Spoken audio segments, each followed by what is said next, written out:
This is the PI Advice Podcast.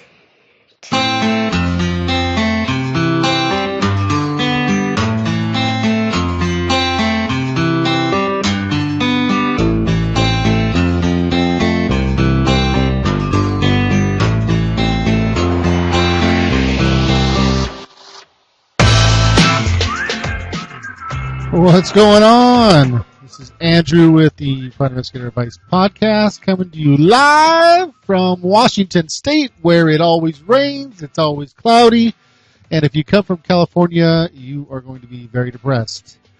What's going on? This is the PI Advice Podcast. It's probably not like anything you're going to hear in the PI Advice world, or excuse me, the Private Investigator world, but I've always got something to bring to the table most of the time. All right, once in a while. But, yeah, what's going on, everybody? It's been a while. Had to turn off that music there so you could hear me. But, yeah, been busy, man, let me tell you. But before I get into that, just, a little reminder. Who's this podcast for? Well, it's for the guy who's trying, or gal, I always forget to do that. Guy or gal who's trying to figure out if this is the right podcast for them, or maybe they're just looking to be entertained by a private investigator family guy. Maybe it's that guy who's working for the big box, the big private investigation company, the G4S's, the ICS Merrills, there's a lot of good ones out there. Needless to say, maybe you're just looking for a little entertainment on your drive to work, and you just want to hear, maybe you don't keep up on the stuff I don't keep up on it that much either, but maybe you just want to know what's going on. And finally, maybe you guys are just looking for some tips, and maybe some new business owners are looking for some, just some basic knowledge. I haven't been in the business world or the self-employed world that long, but, it's coming along. So, yeah, whatever. So, I did the last podcast, and I don't know, for some reason, I think I forgot to talk about this big climb that I did. And I didn't talk about it that much. I may have brought it up like 3 months ago or something. But this big climb is something that it's crazy popular, and essentially you raise money for the leukemia and lymphoma. Let's see here. I'll show you this shirt here. For those of you watching the video, you're just gonna. If you're not, you're gonna have to watch it later. So it's called the Big Climb. And the Big Climb consists of, it was March 24th, and it was at the Columbia Center. It's apparently it's 788 feet vertical elevation, 69 flights, 1,311 stairs, and all these companies and people go and they raise money for leukemia and lymphoma. And I was fortunate enough to go with my brother-in-law who was able to organize it for the company that he works for. It's non-PI related, and so me and my wife being much more fit than I am, decided to go ahead and take up the challenge. My brother-in-law and just about everybody else that was there, very fit, and as you know, and I think I've mentioned it in previous podcasts, that I've let myself go a little bit, man. I mean, sitting in a car for 10 years, eating junk food, not moving a lot, typing. I got strong fingers, so I can do that. But anyways, I thought, so we get there, and I think that I'm going to, you kind of, sometimes guys live in the past a little bit, and I do that from time to time. I had this, army pass, this wrestling pass, this, did the karate thing, and sometimes you just think you can just whip that out whenever you want. Like, of the days of old, you don't have to train for it or anything. And the training I did for this big climb was minimal. It was, I did a lot of treadmill. Not a lot. I didn't even do a lot. I did some, and that was in conjunction with trying to lose weight a little bit. And so, but anyways, we get there, and I videotape everything, which hopefully I can pull the video together and have that done for you and make it entertaining. But we get there, and I'm videotaping up this ginormous building, just like, wow, this is what we're going to do. And meanwhile, I got my wife as we're getting there, she's telling me, only person I'm going to try to beat is my brother, and her brother is a volunteer fireman, so he does this every year against the firemen, and he's all geared up, and so she just wanted to beat him. And my wife's very fit, and she's athletic. She does a treadmill. I mean, she could run circles around me right now. And so, anyways, and I'm like, "Oh, you're not worried about me?" And she's like, "No, not really." And we chuckled and whatever. And so, anyways, I get there. I honestly thought I was just gonna beat my wife, or come very close to beating her up this big climb. And so, kind of had that eye of the tiger moment, trying to get pumped up for it. And we eventually get up, we take the escalator up, 3 flights to where the staging area is, and the team's there, and my wife and I get ready to go. My wife goes first, and then I get to go like 5 seconds behind her, and I'm running, I'm hustling, and I make it up about 11 flights. And then the bottom just fell out, man. And I was actually pacing with my wife. My wife was hustling, and she's like, "Why are you running?" And I'm like, "'Cause I'm going to win," or something like that. I don't know. And, at the 11th floor, it was like I just got done running, 100 miles, and there was nothing left, muscle fatigue, lungs were shot. I should have had a medic next to me. And needless to say, this embarrassing moment I'm videotaping for your pleasure. Someday I'll get to show you, when I get around to putting the video together.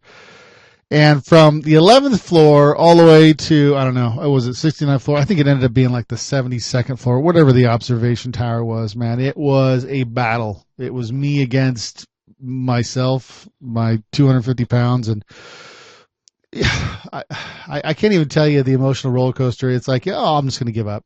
Yep. And then I'm just like, no, how am I going to give up? Everybody, I'm getting passed by my brother-in-law, my sister-in-law, and 100 other people. But I stuck it out, man, and made it to the top, and I was really stoked, just to finish it. I think I made it up in they lost my times, but I had a videotape, so it was like 30-something minutes, I think 35 minutes. My wife made it up in like 18. My brother-in-law made it up like 13. His wife made it up there, and I don't know, she did great, like 23. Anyways, long story short is I have a lot of work to do next year, and I'm going to be fundraising next year a little bit harder than I did this year. I didn't know what to expect, and needless to say, I know what to expect now on several levels.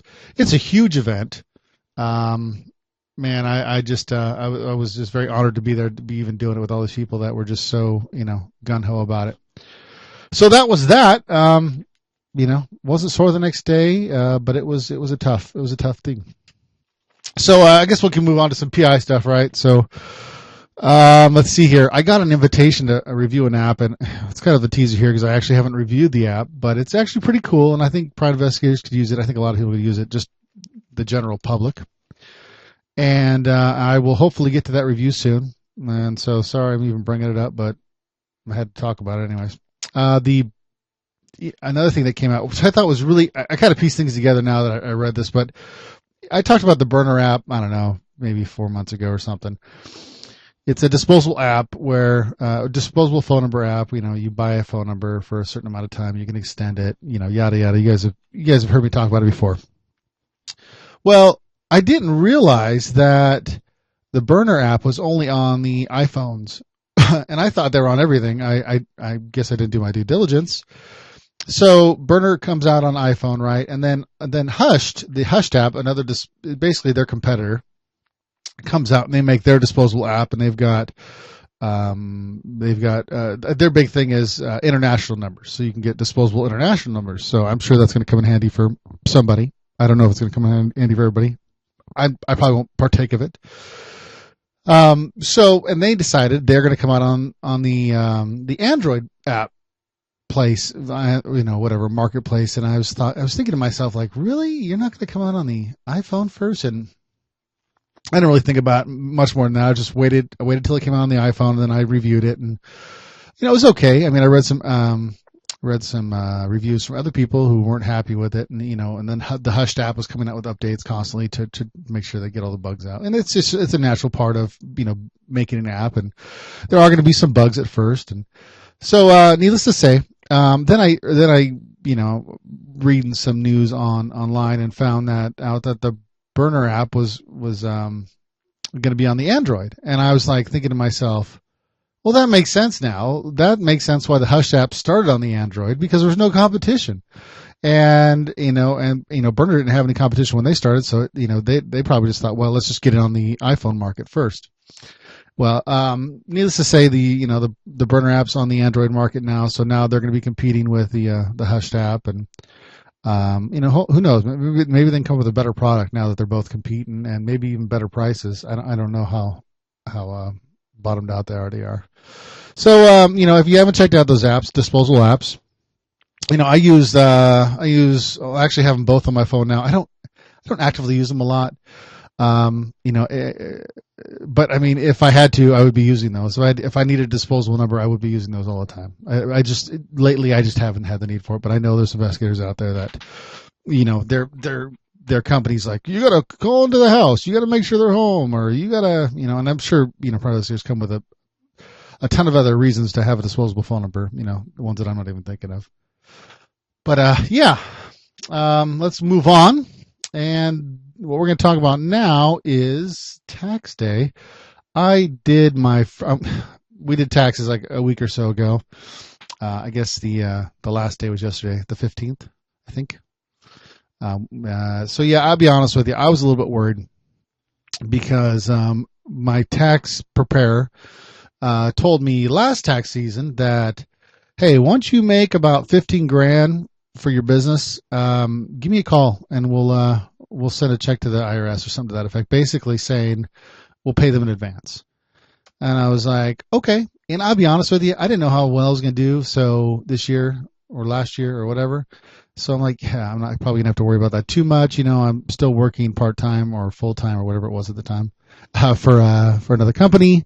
And I shouldn't have to worry about it too much. Maybe I'll hit 20. Maybe I'll hit 20 grand. And so last year, 15 grand came and went. I made that much, and I was like, well, I've got a lot of write-offs. I don't need to worry about that. And I knew I had a lot of write-offs, and so basically tax time came, and I made well over that original amount that she had mentioned, and then something crazy happened. She actually died last year, my tax preparer, younger lady, in her 50s. And so I was like, oh, crap, now, we're going to get a new preparer. It wasn't huge, but, you kind of get used to your tax preparer. You have a relationship with her. She kind of knows, oh, are you still doing this? Or, hey, don't forget to write off this. You're reminding us of things that maybe might be in particular to my wife and I. So we get a new tax preparer, and she was fine. She knew what she was doing, and we joked back and forth with her about, hey, we won't come back to you if you don't do a good job.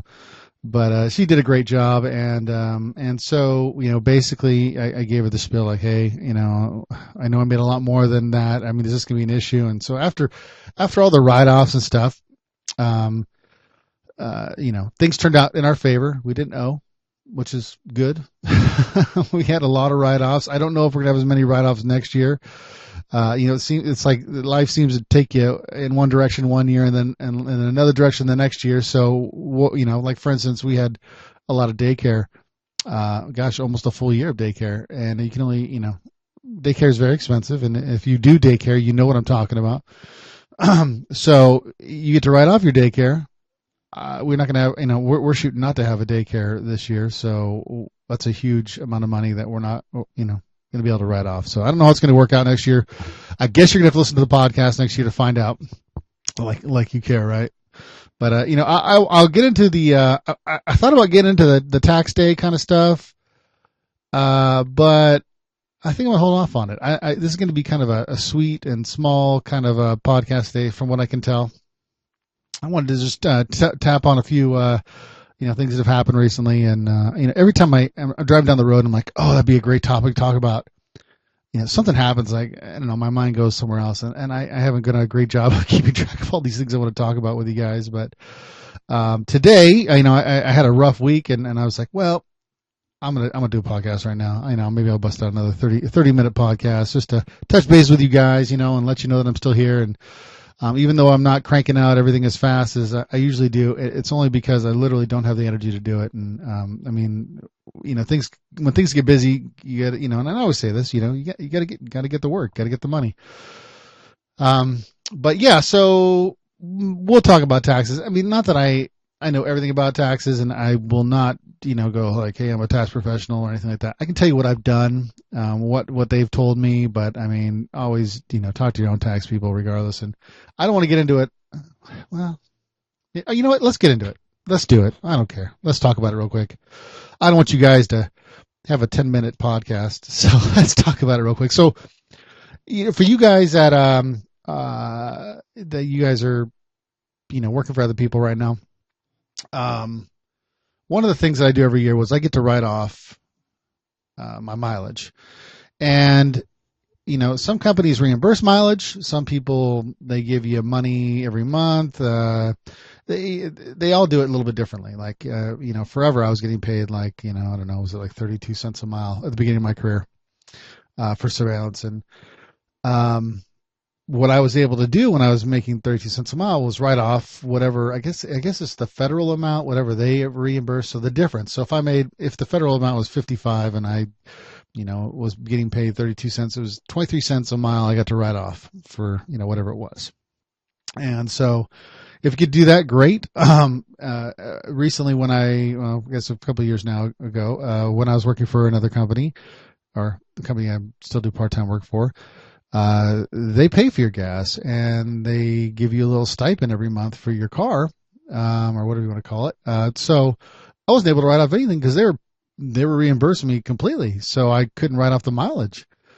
And so anyways, make sure you get to write off your mileage. I guess if you can, that's the moral of that story.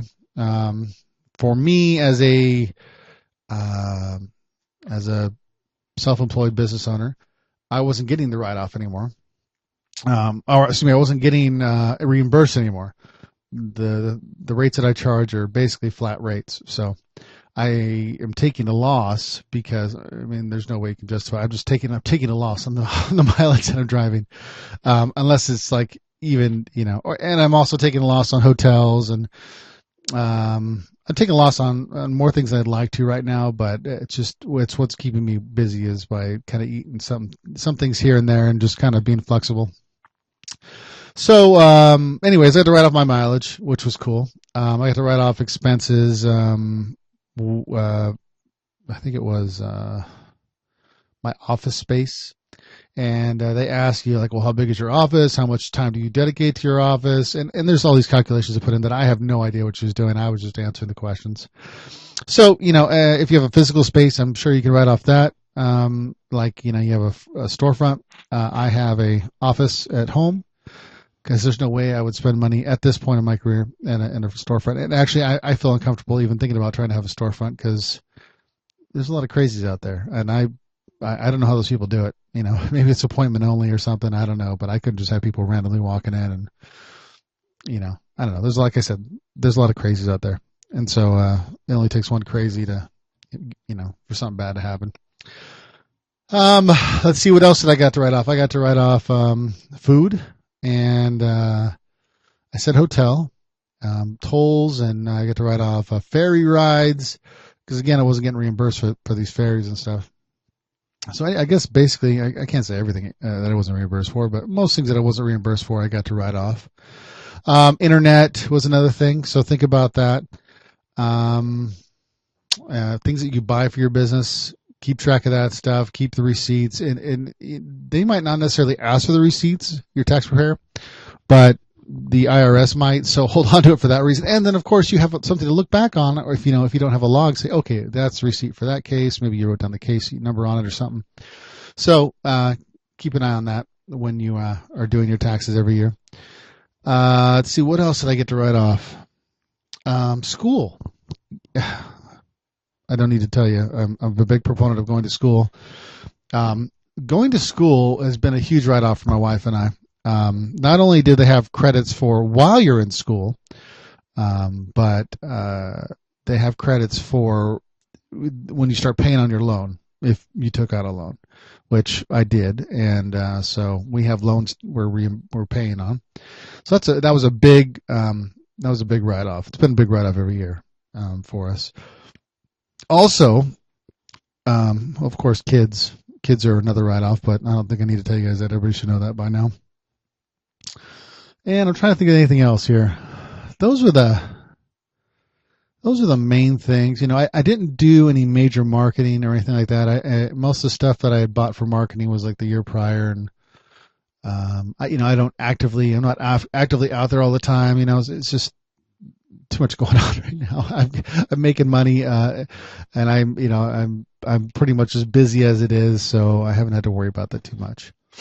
I actually started listening to.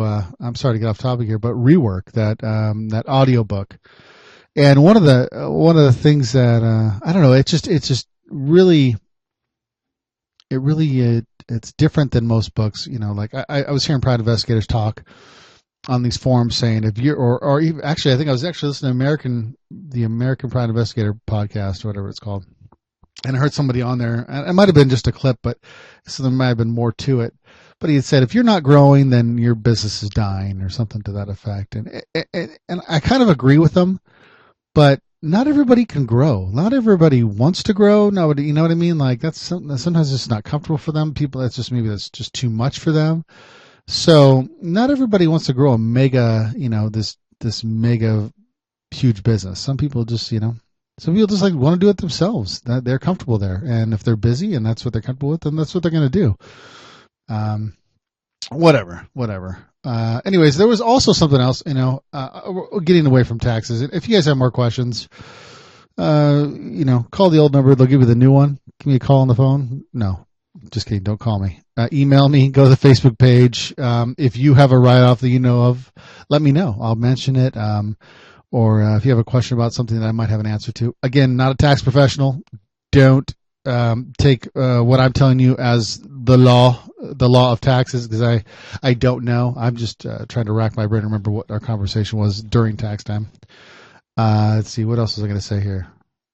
I think I was going to say something. Yeah. So I like catching some of the marketing stuff on the Facebook, the Private Investigator marketing page. You guys should check that out. He does bring up a lot of great things you guys could think about for your business.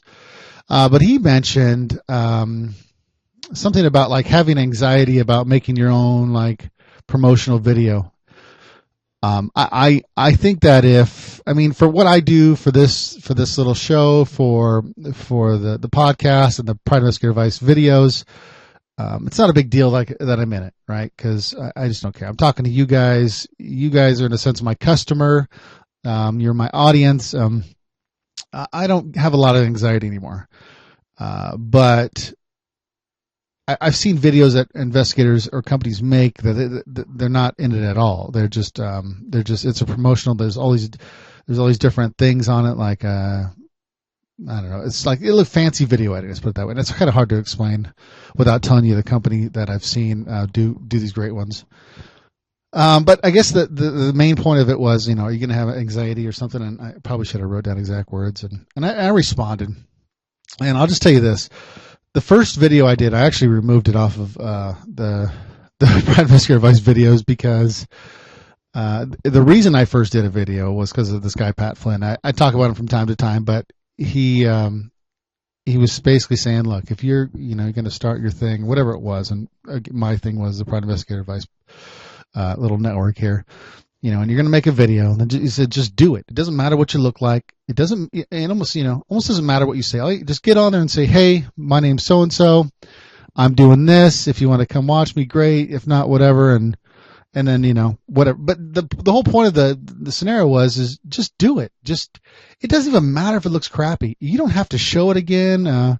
But it's you getting comfortable with the way you look on camera. So if you decide to do like a promotional video for your business and you're going to put yourself on there, just start recording yourself and just get comfortable with it. Just stop worrying about it. Like, if I was that worried about it, I would be shaving every time I did a video for you guys. If you watch any of my videos, you know that I don't care. I mean,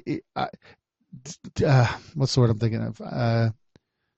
If you're going to judge the information on the way that my beard looks, then you're not really there for the information, because my beard isn't going to affect how awesome the information I'm providing for you is.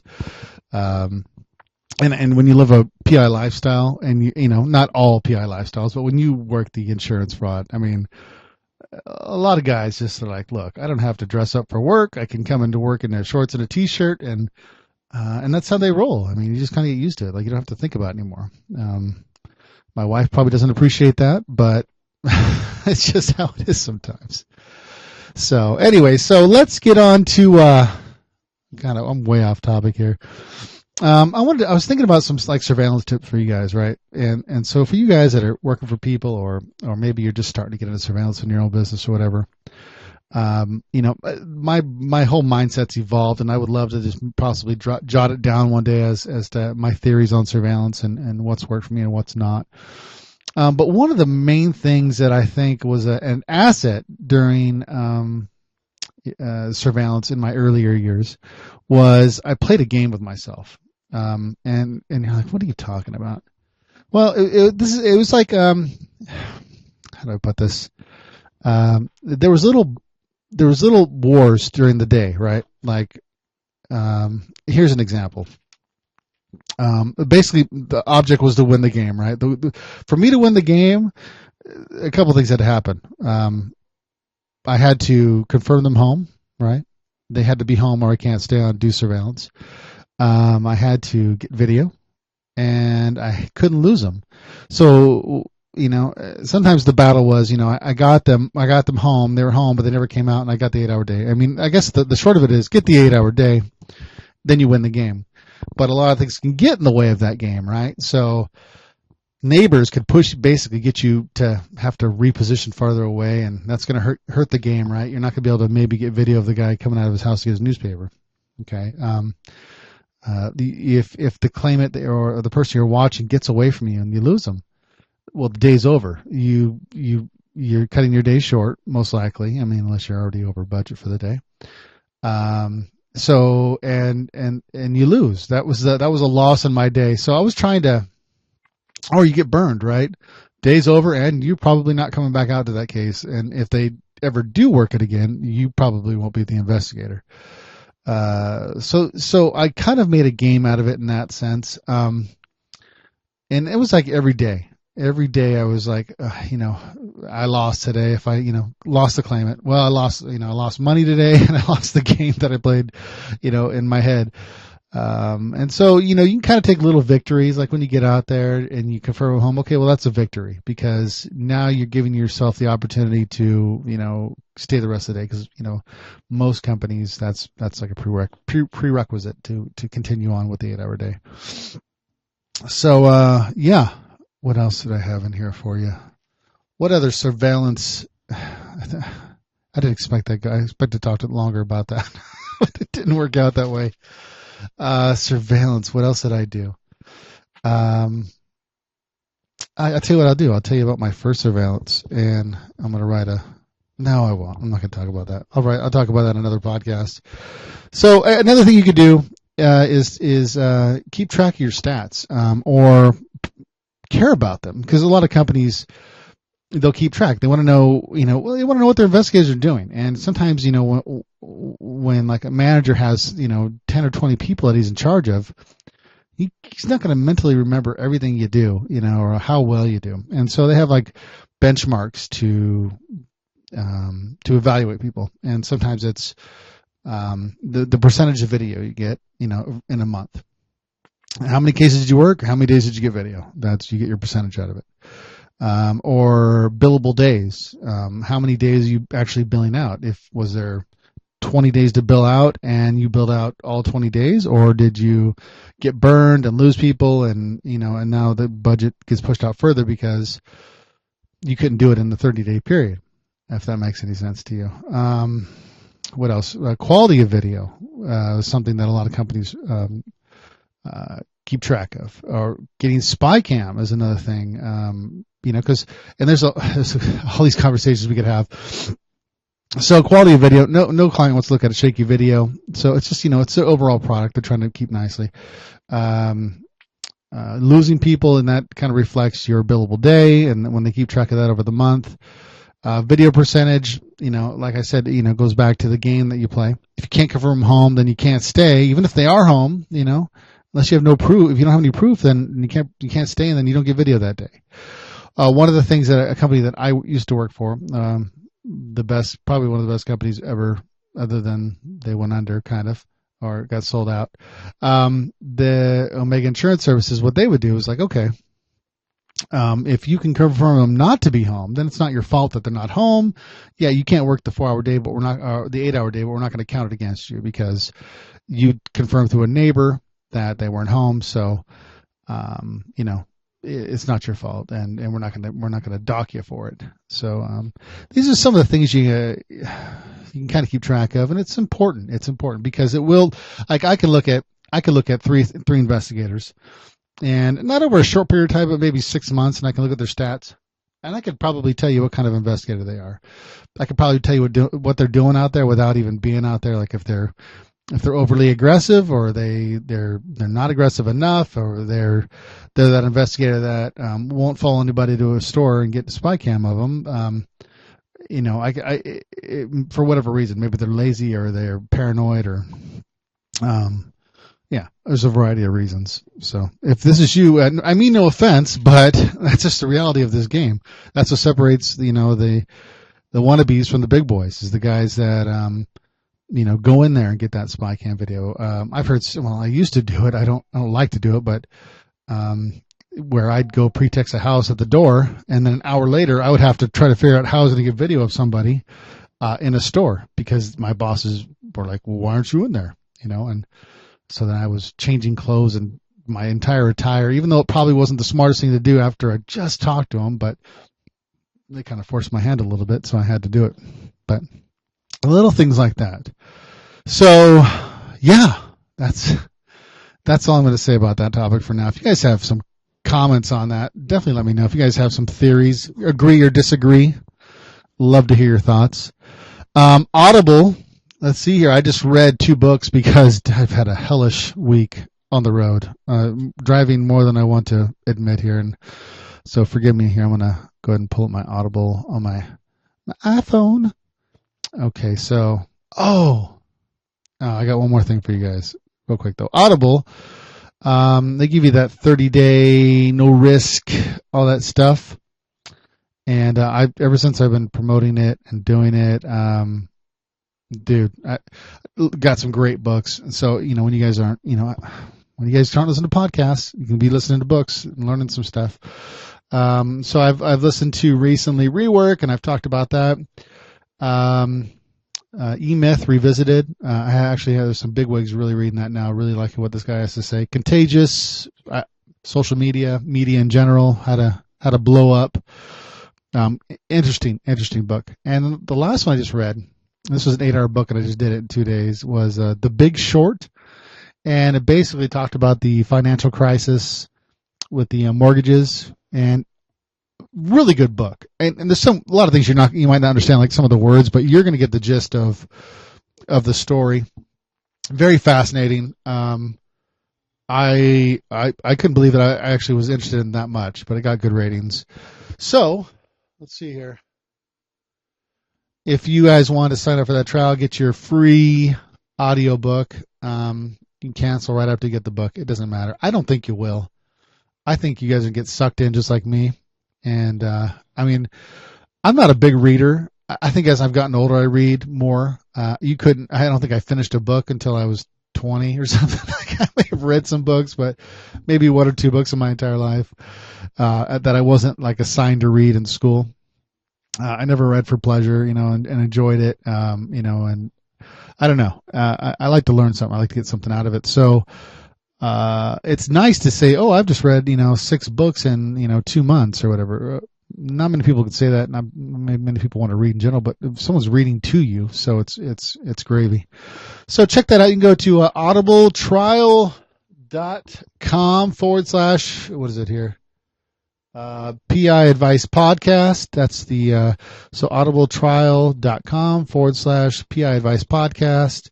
Sign up through that, or you can just go to my website, and there is I think it's in resources or something like that. You can click on the Audible banner and sign up through that. That'll work too. Mucho appreciated. One more thing that I'm gonna try. This is gonna be a new segment that I'm gonna bring to the podcast from time to time. And let me bring up the file here. Uncomfortable conversations. So I'm going to do that again because I messed it up. So this is the new segment that I'm going to try to do. I didn't know how to introduce it. My brother did an intro for American Dad Podcast, and I figured out how he did it now. And so this is going to be at least my intro for now for the new segment. Uncomfortable conversations. Oh yeah, it's uncomfortable conversation time. This is where I'm on surveillance and I have to deal with an uncomfortable conversation. I'm sure if you do surveillance, you guys are going to be sending me your sound bites because it's uncomfortable conversations, right? Well, I've had a bajillion of them, but semi-recently, I was working at surveillance, and I found this sweet spot. It was in a parking lot, a small parking lot. It wasn't huge, maybe 15 spaces. In a private parking lot. There was a business there, and I sat in the back of my vehicle, and I had this perfect shot of the front of the residence, and I was stoked. I'm like, I'm gonna light this guy up, this guy or gal, whoever it was. And, I'm going to get tons of video and this is going to be awesome. And so I'm there and, some of the staff working at this business, kind of took notice of my vehicle. I apparently just didn't belong. I don't think it was the fact that it was tinted out. I just think it was the fact that they knew that nobody at the business complex drove that vehicle. And again, it was small. There was two businesses for this one parking lot. And so I would get the glances to my vehicle, right? They couldn't see me. I wasn't worried about that. But, they took the glances. Then this other guy comes and he drives his car up and he's doing some work right in the little parking area. Not parked, but just parked there. And, then he parks his car and he starts talking to some of the staff and I'm like, oh, okay, well, this is going to go well. They're not going to notice me. And I open up my laptop. Probably be number one mistake. And so I'm pretty sure that they probably saw, because it was kind of an overcast day, they probably saw my laptop, like maybe it lit up or something. They saw some vague movement in there. And I wasn't paying attention to them. I was looking out my front window from the back of my car, and they came from the driver's side. And he comes up in my window, my driver's side window, even though I'm in the back seat, and he's like, got his hands up and was like, just so you know, this is private property. You need to get the hell off my property. This is private property. Get out of here. And then he walks away. And I'm like fumbling like crap. And I'm sorry if that was too loud, but as I grab, so I'm like reaching forward.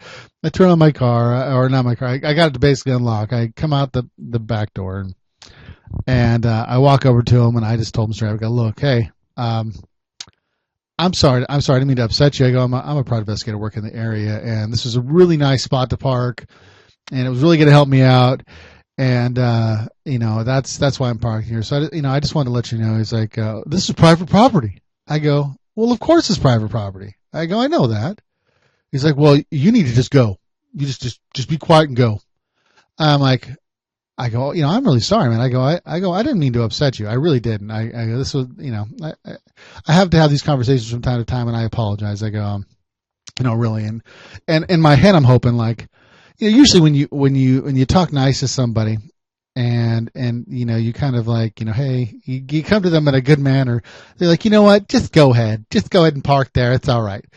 Not this guy. So as I'm telling him, like, hey, I really didn't want to upset you. He kind of gets all crappy with me.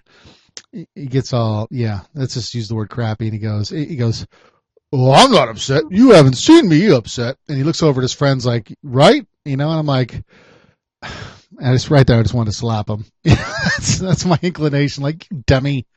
But what I did say was, hey, this isn't a competition, okay? I go, I just come over here to say I'm sorry, and he's just, then he goes to me, he goes, all you have to do is just walk away, just drive away, get off the private property, just go. And I'm like, then it was to a point where nothing good of that conversation was going to happen. I wasn't going to convince him to let me stay, and I wasn't nothing, and something probably stupid would have came out of my mouth, and it would have got a little hostile. So once I realized that there was just no reason to continue with the conversation, I'm like, all right, whatever. Have a good day or something like that. I don't know. He's a jerk. So I got in my car and, things were tougher, but he probably, I don't know, maybe I was too close. So maybe it all happened for a good reason. I did find a better spot and, I had to work a little bit harder at it, but it worked out fine. And, but that was my little uncomfortable conversations. Now listen, that is probably a segment that I will have, I still have plenty of uncomfortable conversations to share. Some will be better than others, but I'll have to probably remember some of the old ones that I've had in the past. So anyways, guys, check me out on the Facebook page. Come say hi, like the page. I'm still trying to post these podcast videos. I'm going to continue to do that. I'm down, I'm backed up a little bit here. I've got to post one, and then I got to post this one, and so check that out. And of course, we've got the blog, and I've got some blogs I think you'll be interested in. I'm gonna write up the tax one. I think that's important. At least to kind of give you an idea. Startup costs. Some of the things I've been seeing is like people are looking up how much does it cost to actually get this PI thing going, and it's going to vary. But I've got my basics costs that I'm going to share. And what else?